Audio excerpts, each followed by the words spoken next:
कति राम्रो भाले हो साथीहरु। राप्तीमा गोहीहरु कति धेरै छ, घाम तापेर बसिरहेछ। कति ठुलो उल्लु हो साथीहरु, ल हेर्नुस् है। यसलाई उल्लु भन्छ कि बुद्रुङ भन्छ, यसो जानकारी पाउन। Hello hello, welcome back to my another blog हैन। हिजो चाहिँ म केही विशेष कामले आफ्नो जन्मभूमि छोडी आएको थिएँ र आज फर्किँदैछु।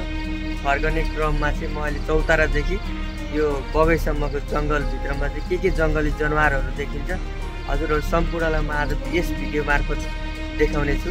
हाम्रो चाहिँ यो चौतारादेखि बगैसम्म जाँदाखेरि मात्र 150 रुपियाँ जाँदा 150 रुपियाँ आउँदा 300 रुपियाँमा चाहिँ तपाईँले जङ्गलभित्र विभिन्न जङ्गली जनावरहरू मजाले देख्न सक्नुहुन्छ है। आज म हजुरहरूलाई यो भिडियो मार्फत पनि देखाउने छु। सबैजनाले भिडियोलाई अन्तिमसम्म हेर्दै गर्नु होला। एकचोटि हजुरहरू सबैजना हाम्रो ठोरी घुम्न आउनु होला। पहिलाको भन्दा धेरै विकास भएको छ, बाटोघाटो पनि धेरै राम्रो भइसकेको छ र होटेलहरू पनि ठुला होटेलहरू निर्माण भइसकेको छ है ठोरीमा पनि। एकचोटि हजुरहरू सबैजना घुम्न चाहिँ आउन नबिर्सिनु होला। हाम्रो ठोरी एकदमै राम्रो भइसकेको छ पहिलाको भन्दा। जङ्गली जनावरहरू के देखिन्छ अब यहाँबाट म देखाउँदै जानेछु है। पहिला भाले हेर्नुहोस् है, जङ्गली भाले हेर्नुहोस्, वन कुखुरा भन्छौँ है हामीले चाहिँ यसलाई।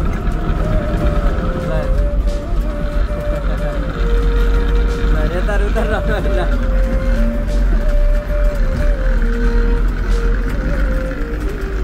भाले देखियो साथीहरू। सुरुमा बोनी चाहिँ भालेबाट भयो। त्यो भाले त के हो यार, भाग्दैन त यार, बल्ल गयो साथीहरू। गुड मर्निङ, नमस्कार, शुभ बिहानी। यो छोरीबाट मेरो नाम कृष्ण पराजुली। छोरीमा विगत 47-48 सालदेखि बसोबास गर्दै आएको र विगतमा 50-51 साल, 49 साल, 55-56 सालमा हामी पैदल मार्गी भएर यो बाटो चाहिँ यहाँदेखि माडी जाने, माडीबाट फेरि छोडी आउने हिँडेर म एक्लै पनि बर्सातको दिनमा पनि पानी पर्दैको दिनमा पनि लगभग 3.5 घन्टा लाग्थ्यो यो जङ्गल मात्रै। म एक्लै अप एन्ड डाउन गरिरहेको अवस्था। त्यति बेला हात्ती हेर्दा पनि त्यति एट्याक गर्थेन हजुर, किन भन्दा उसको वासस्थानमा चाहिँ खाने चिजबिजहरूको कमी थिएन। जुन हात्तीलाई चाहिने आहारा, केरा घारीहरू, घोर्ला घारीहरू, भित्रभित्र पाखा पाहाडको चाहिँ कन्दराहरूमा त्यो हुन्थ्यो। तर पछिल्लो समयमा के भइदियो भन्नुहुन्छ भने मानवीय आचरण जङ्गलमा चाहिँ बढी क्रियाकलाप बढ्दै गयो। रुख कटानीको कामहरू हुँदै गयो, चोरी निकासी हुँदै गयो, जनावरहरूलाई तर्साइने भड्काइने कामहरू हुँदै गयो। तत्पश्चात लगभग 60-65 भन्दा पछाडि आए पछाडि एकादुवार मान्छेलाई आक्रमण गर्न थाल्यो हात्तीले। र बगाले हात्तीले भन्दा पनि जो सिङ्गल भेटिन्छ, त्यो तारावाला सिङ्गल हात्ती भेटिन्छ, त्यसकोले चाहिँ आक्रमण गर्दै जाँदाखेरि लगभग मलाई जानकारी भएअनुसार 50 सालभन्दा यता आइसके पछाडि चाहिँ लगभग 25देखि 35 जना बिचमा चाहिँ हात्तीबाट आक्रमित भएर सबैको त ज्यान नगएको अवस्था पनि छ। एक दुईजनालाई हाम्रै छोरीकै केशव रेग्मीको दाइलाई पनि हात्तीले आक्रमण गरेको थियो। उहाँलाई सकुशल हुनुभएपछि ठिक भयो। भनेपछि अब हामीले जङ्गल हो, आफू संयमित र सचेत भएर पनि हिँड्न जान्नु पर्यो। समय सापेक्षित अब गाडीहरूको अघि पछि लाएर पनि हिँड्नु पर्यो। खासै त्यस्तो डरको अनुभूति चाहिँ मलाई छैन। मलाई त म हात्ती भेटेर फोटो सँगै खिचेको मान्छे, मैले पनि भिडियोहरू बनाएको छु। त्यही भएर मलाई चाहिँ हात्ती देख्दा बहुत खुसी लाग्छ। तर आफू संयमित र आफूले अप्नाउनु पर्ने चाहिँ यतापट्टि चाहिँ जानुपर्छ भन्ने मलाई लाग्छ। र अलिकता यो चाहिँ राष्ट्रिय नेटको भित्र भएको कारणले गर्दा पनि हाम्रो बाटोको स्तर उन्नतिहरू भएको छैन। यसलाई हामीले रुख नकाटिकनै पनि जस्तो माडी नगरपालिका अथवा छोरी गाउँपालिका मिलेर यसलाई दुईपट्टिबाट चाहिँ ट्र्याक निकालेर बिचमा चाहिँ ग्राभेलिङहरू हालेर भइदियो भनेदेखि हामीलाई 1 घन्टा लाग्ने बाटो कमसेकम आधा घन्टामा सहजता हुन्थ्यो। आम पब्लिकले, आम जनताहरूले चाहिँ यसको सुविधा उपभोग गर्न पाउँथे भन्ने मेरो एउटा अपेक्षा हो। यही कुराहरूलाई चाहिँ माथिल्लो निकायले पनि मध्यनजर गरोस्। हस्, धन्यवाद। साथीहरू, छोरीको यो जङ्गलको बाटो चाहिँ यस्तो छ है, हजुरहरूलाई पनि देखाउन चाहेँ मैले है। बाटोमा केही सुधार आएको छैन, जस्तो चाहिँ त्यस्तै छ है। अब उता माडीको कसराको बाटो चाहिँ एकदम क्लियर र राम्रो छ। हाम्रो छोरीवासीलाई चाहिँ एकदम यो जङ्गलको यात्रा गर्न चाहिँ एकदम कठिन भइरहेको छ। के भने अब स्थानीय सरकारको पनि ध्यान जाओस् र नेपाल सरकारबाट पनि यो जङ्गलमा चाहिँ अलिकति ध्यान पुर्याइयो भने अझ व्यवस्थित हुँदै जान्छ कि भन्ने आशा चाहिँ छ हामीलाई है। अब हाम्रो पालोमा सम्भव नभए पनि हाम्रो छोराछोरीको पालोमा यति एउटा बाटो राम्रो भइदिए हुन्थ्यो जस्तो भएको छ। अब सपनै होला जस्तो लागिसक्यो होइन। सम्पूर्ण ठोरीवासीको आशा पनि यही छ के कसरी हुन्छ यो बाटो अलि राम्रो भइदिए यहाँबाट सहजै तरिकाले भरतपुर जान पाए हुन्थ्यो भनी भएको छ हामी ठोरीवासीलाई चाहिँ।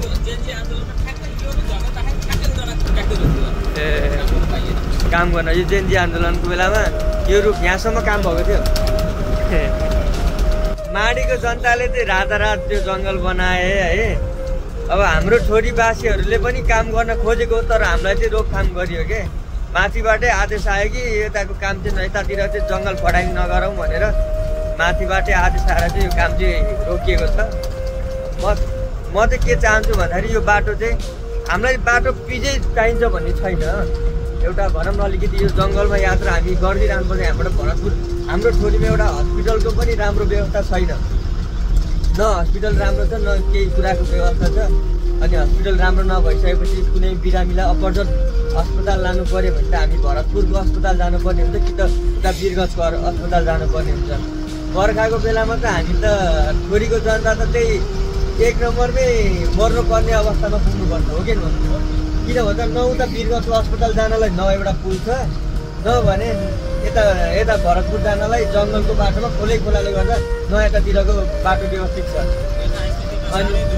अनि हाम्रो ठोरीवासीले कति पीडा कठिन जीवन बिताइरहेका छौँ भन्ने कुरा हामी ठोरीवासीलाई मात्रै थाहा छ। यो विषयमा चाहिँ अब यसमा चाँडोभन्दा चाँडो सम्बन्धित निकायको ध्यान जाओस् भन्न चाहन्छु। र हाम्रो बस चाहिँ कहिलेदेखि सञ्चालनमा आएको अरे हाम्रो ठोरीमा तललाई? हाम्रो चाहिँ ठोरी बस चाहिँ 2050 सालबाट सुरु भयो।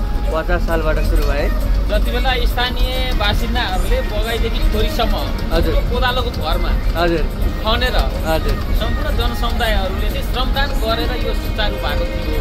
हजुर त्यति बेला बर्खा सुरु भए पछाडि हजुर बाटोभरि पानीको मूलैमूल प्रत्येक यात्रुले पब्लिकले बस भाडा तिरेर पनि बाटोमा चाहिँ पैदल हिँड्नुपर्ने अवस्था थियो। बगरमा बाटोमा पानीका मूलहरू फुटेको कारणले गर्दा बस दबिन्थ्यो र धकेल्दै बगाइ पुगेपछि बल्ल आनन्दको सास फेरेर चाहिँ माडी भएर चाहिँ चितौनानी गरिन्थ्यो। त्यो दिनहरू त अहिले अब एउटा कथा जस्तो लाग्छ, एउटा कहानी जस्तो लाग्छ। अब हामीले चाहिँ प्रत्यक्ष भोगेर पनि आयौँ। यो कुराहरूलाई हेर्दा अहिले एउटा खुसी महसुस हुन्छ। बाटो त बनेको छैन, केही भएको छैन, तैपनि अहिले त्यति बेलाको जस्तो दुःख चाहिँ पक्कै पनि छैन।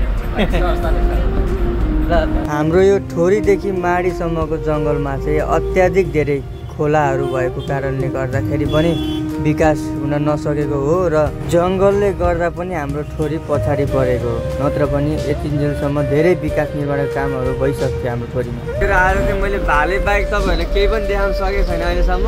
अब के गर्नु सबै भाले मात्रै देखिन्छ त। जङ्गल स्टार्ट भएकोबाट भाले मात्रै देखिरहेको छ। प्योर लोकल अर्ग्यानिक भनिन्छ क्या यसलाई। साथीहरू तपाईँलाई मैले केही नदेखाए पनि हेर्नु क्या कति ठुलो उल्लु रहेछ त्यो चाहिँ देखाएँ है जङ्गलमा क्या। कति ठुलो है ल हेर्नु यस्तो दामी देख्यो अलिक जुम गरेर देखाइदिउँ ल अगाडि एउटा ठुलो उल्लु देखाएँ मैले तपाईँहरूलाई। अब अहिलेसम्म बनकुखुरा र उल्लु मात्रै देख्नु भएको छ। अब अरू पनि देखाउँछु म, चिन्ता नगर्नु। ल साथीहरू मैले चाहिँ तपाईँहरूलाई ठोरीको चौताराबाट चाहिँ हाम्रो बगैसम्म चाहिँ जम्मा 2टा मात्रै चराहरू देखाएँ। एउटा चाहिँ उल्लु देखाएँ, एउटा चाहिँ बनकुखुरा देखाएँ होइन। तर अब चाहिँ हामी चाहिँ बगाई अहिले यतिखेर चाहिँ आइनौँ। अब बगाईबाट उता कसाराको जङ्गलमा के देखिन्छ म हजुरहरूलाई भिडियो मार्फत देखाउने छु है। आशा लाग्दो कुरो हजुर घाट माडी ठोरीको बाटोमा यदि ठोरीको राष्ट्रिय चितौनी हुँदै ठोरी निस्किने बाटोमा बाटोको स्तर उन्नति नगर्ने भए यो खोलाको यत्रो यो करोडौँको लागतमा पुल किन बनाइयो? हजुर यदि यो पुल बनिसकेको अवस्थामा यो चाहिँ गभर्मेन्टदेखि स्थानीय सरकारसम्मले राष्ट्रिय निर्देशसँग समन्वयकारी भूमिका खेलेर बाटो स्तर उन्नति गर्ने काम चाहिँ किन गरिएन भन्ने एउटा आम सर्वसाधारण जनचाहना चाहिँ एउटा चाहिँ गुनासो पनि रहेको छ, जान्ने इच्छुकता पनि छ। र जतिसक्दो चाँडो यो बाटोलाई चाहिँ केही स्तर उन्नति होस् भन्ने सब जनसमुदायहरूको चाहिँ एउटा अपेक्षा रहेको छ। हेर्नु ल करोडौँको लगानी गरेर पुल निर्माण भएपछि चाहिँ हामी खोरीवासीलाई चाहिँ के भयो भन्दाखेरि जङ्गलको बाटो चाहिँ चाँडै बन्छ कि भन्ने एउटा आश पनि पलायो कि हामीलाई चाहिँ।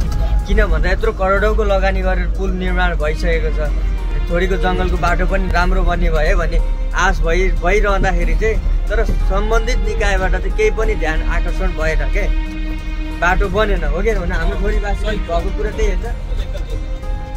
अब त्यस कारण अब के भन्ने, अब सम्बन्धित निकायले चाह्यो भने त यो रातारात पनि काम सुरु हुन्छ तर चाहँदै नचाहने। ल साथीहरू मृग पनि देखाएँ है मैले, हेर्नुहोस् मृग हाम्रो चाहिँ यो चितवन राष्ट्रिय निकुञ्ज कसाराको जङ्गलमा हो यो मृग चाहिँ देखाएको मैले। ल है साथीहरू अब तपाईँहरूलाई म गई पनि देखाउँदैछु है, मलाई समाउनु है एकचोटि मै झऱ्यो भने त। ल साथीहरू हेर्नुहोस् है यहाँ राप्तीमा गोहीहरू कति धेरै छ, घाम तापेर बसिरहेको गोरा होइन क्या गोही हो गोही।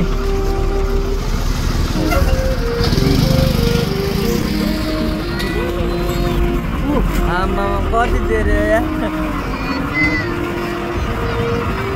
ल साथीहरू गोही पनि हेर्न पायो है, राप्तीमा हेर्छ कति धेरै गोही।